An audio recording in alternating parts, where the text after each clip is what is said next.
ತತ್ತಿನ ತಾತೆ ತತ್ತಿನ ತಾತೆ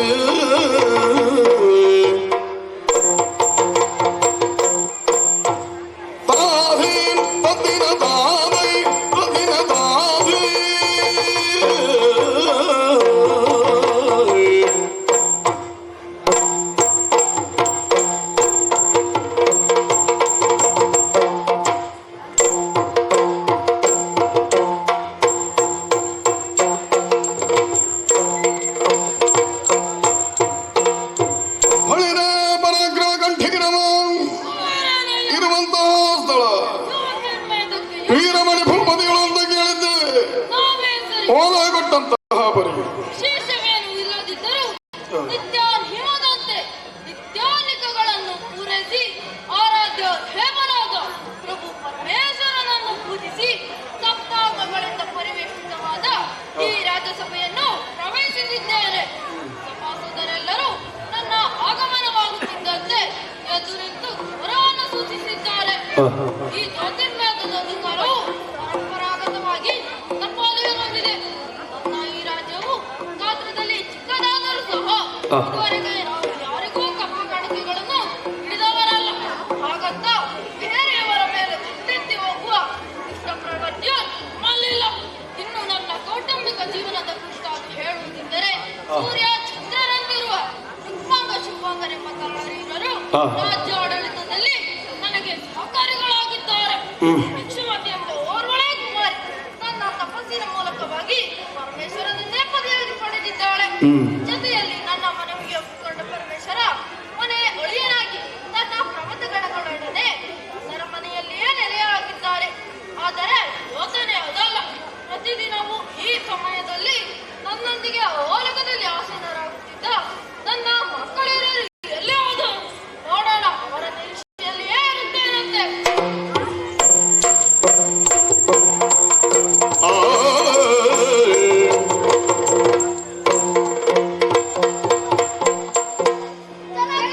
ಓದಿಸಿಕೊಂಡಿದ್ದೇವೆ. ಶುಭವಾಗಲಿ. ಎದ್ದೇಳಿ ಮಕ್ಕಳೇ.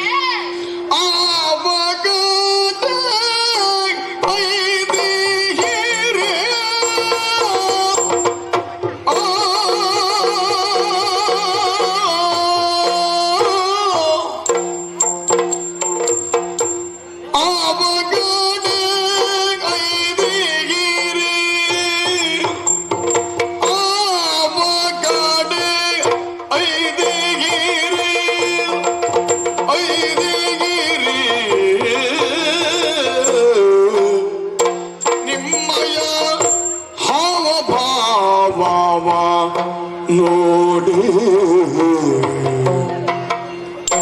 ನಿಮ್ಮಯ ಹಾವ ಭಾವ ಹಾವ ಭಾವ ನೋಡಿ ವದನದಿ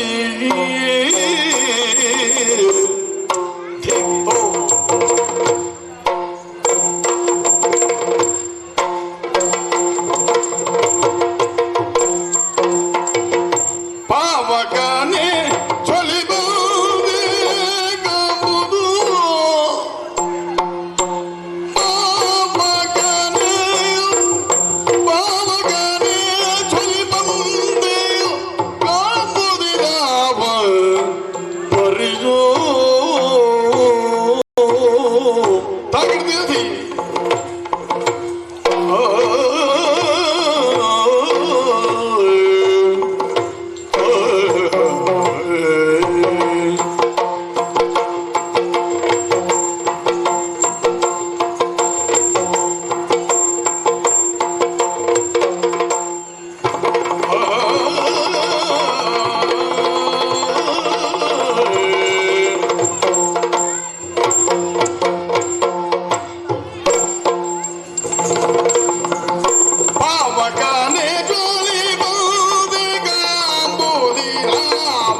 ಮುಖದಲ್ಲಿ ನಿಧಿಯವನೇ ಪ್ರಜ್ವಲಿಸುತ್ತಿರುವಂತೆ ಕಾಣುತ್ತಾ ಇದೆಯಲ್ಲ.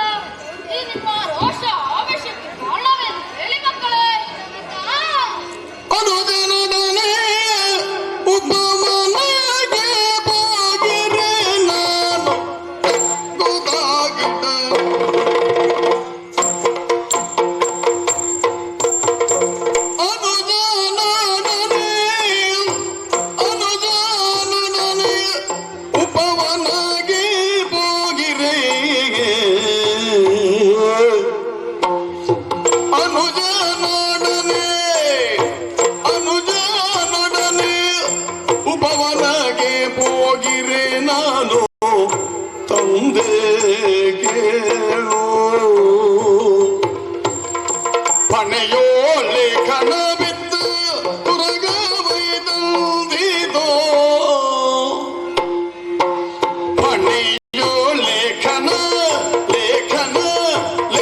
ರಾಮನೆಂಬವ ಬ್ರಹ್ಮಹತ್ಯೆ ದೋಷದ ನಿವಾರಣೆಗಾಗಿ ಮಾಡುತ್ತಿರುವ ಅಶ್ವಮೇಧ ಕುದುರೆಯದು.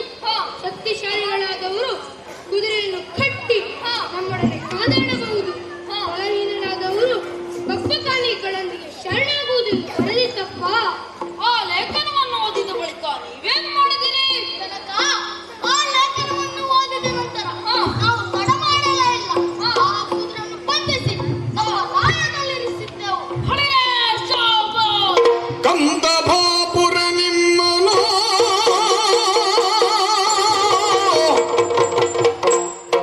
ಕಂದ ಬಾಪುರ ನಿಮ್ಮನು ಸುಕೃತ ಫಲದಿಂದ ನಾ ಪಡೆದಿರ್ಬೆನು ಸುಕೃತ ಫಲದಿಂದ ನಾ ಪಡೆದಿರ್ಬೆನು ಚಂದವಾಯಿತು ಹಯವನು ನೀನೀಗ ಬಂಧಿಸಿದು ತೊಳಿದೆಂಬೆನು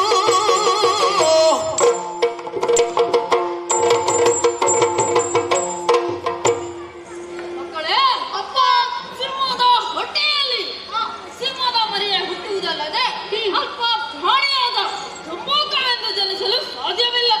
ಕುದುರೆಯನ್ನು ಕಟ್ಟಿ ಸರಿಯಾದ ಕೆಲಸವನ್ನೇ ಮಾಡಿದಿರಿ. ಯುದ್ಧ ಮಾಡಿಯೇ ಪ್ರಸಿದ್ಧಿ ಪಡೆಯಬೇಕೆಂಬ ಅಪಾಪಿಕೆ ನಮಗಿಲ್ಲ, ನಿಜ. ಆದರೆ ಯುದ್ಧ ಮಾಡಲೇಬೇಕಾದ ಪರಿಸ್ಥಿತಿ ಎದುರಾದಾಗ ನಮ್ಮನ್ನು ಎದುರಿಸುವ ಹೆಂಡತಿ ಯಾರಿಗಿದೆ? ನಾವು ಯಾರಿಗೂ ಭಯಪಡಬೇಕಾದಿಲ್ಲ. ಯಾಕೆ ಬಲ್ಲಿರ? ಯಾಕೆ? ಪಾರ್ವತಿ ರಮಣ ಆತನದಾದ ಆ ವರ್ಗ ಮನೆ ಅಳಿಯನಾಗಿ ನಮ್ಮೊಂದಿಗಿರುವಾಗ ನಾವ್ಯಾಕೆ ಭಯಪಡಬೇಕು?